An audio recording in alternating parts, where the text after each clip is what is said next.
من از ملاهای کلخر که دائم با تعریف و توصیف حکومت و دیگر مشغولم، من از اونا پرسان میکنم شما وقتی بالای منبر میبروید روح اون حضرت حس نمیکنید؟ وقتی دروغ میگویید، شما دروغ میگویید، به خدا قسم شما دین مسخره کردگی. شما از خدا نمیترسید؟ وقتی فردا روبروی محمد قرار میگیرید به او چی میگویید؟ شما امروز دروغ میگویید ملاهای کلخر، شما دین غلط میگیرید، شما دین غلط میگویید.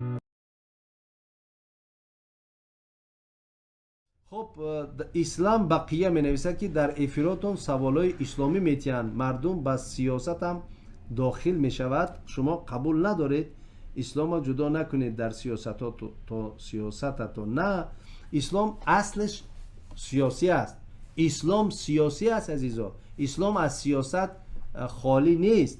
هر کی میگه که اسلام جدا سیاست جدا احمق است، اشتباه کرده است. برای من اسلام سر تا پا همه سیاست است عزیزای دل.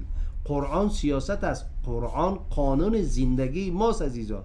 ایره بدانید برادرها که برای پاسخ دادن به سوالای اسلامی آدم باید متخصص باشد، واقعا 15-20 سال درس خوانده باشد. ما درس خواندیم ولی من خودم تا اون حد نمیدونم که به سوالای اسلامی شما جواب تیم عزیزا. و اون امروز که شما میبینید یه 4 تا ملای کلخر مثلا در سوالا پاسخهای مثلا پادر هوا میتین، اونا درک آنها ندارن که فردا روز قیامت پیش خداوند عظیم و بزرگ قرار میگیرند و برای این پاسخهای غلط خودشان در پیش خداوند جواب میگویند. اسلام کار شوخی و بازی ندارد. اگر من قانون دنیا را برای شما پاسخ میگم، خب دیگه این قانون دنیا است، امکان دارد غلط باشد، امکان دارد نه. ولی اسلام برادری عزیز، یک استادی بود، نامش نمیگیرم، نمیخوام که مثلا ضرر بیند، وقتی روی صحنه میبرمد، یعنی بالای منبر میبرمد، دائم صحبت میکرد، عالم بود ولی میلرزید، در بالای منبر میلرزید، همیشه میلرزید، صحبتی خوب میکرد، بسیاری مردم گوشش میکردن، عالم بود واقعا ولی همیشه میلرزید. من پای منبر بودم، گوش میکردم، نگاه میکردم، یعنی بسیار چی اهمیت میدادم.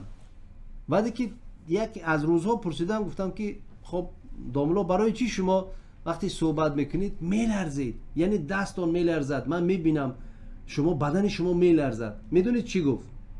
گفت که وقتی من بالای منبر میبرم و این منبر رسول خدا صلی الله علیه و سلم است، منبر رسول خداست، وقتی که بالای منبر میبرم فکر میکنم که رسول خدا صلی الله علیه و سلم روبروی من قرار میگیرد، رسول خدا روبروی من قرار میگیرد و ما صحبت ما را مشاهده میکند و شرکت میکند، در موعظه در خطبه شرکت میورزد و ما را نظارت میکند و من روح اون حضرت حس میکنم که او هست در بری من.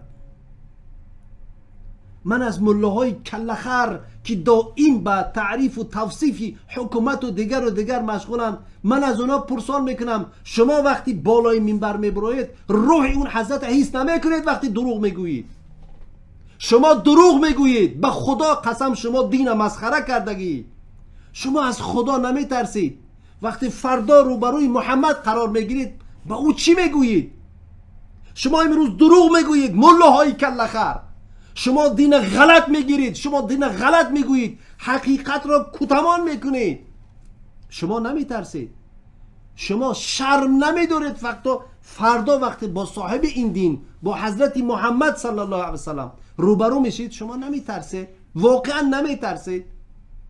شما اگر یقین دارید که قیامت هست و شما میمیریم و فردا ما حاضر میشیم در روبروی خداوند، حاضر میشیم در میدان قیامت، از شما سوال میشد با این دروغاتون چیکار میکنید؟ با دین خدا شما دروغ میبندید، شریعت محمدی را شما دروغ میبندید، قرآن را به دروغ تفسیر میکنید، با اون فقط به خاطر منفعت‌های شخصی و گروه‌های خودتان، تا اینکه شما در منبر مانید به خدا و به محمد دروغ میبندید. این مراجعتی من به ملاهای کلخر امروزه است، ملاهای پگاندار. چی بلاتان زده است وقتی که دروغ میگویید به دین خدا؟ مردم 1000 و 2000 مردم شما جمع میکنید در نماز دروغ میگویید، به خدا قسم اکثریتتون دروغ میگویید. شما از خدا نمیترسید. بنابر همین در حمایت از دین خودتان برادرها مستحکم باشید، اعتماد داشته باشید. با 4 تا ملای کلخر نگذارید. برای اون ملاهای کلخر شکماشان و زناشان مهمتر از دین و خداشان هست. اونا هیچ وقت از سر منبر برای این کسی جواب نمیگویند.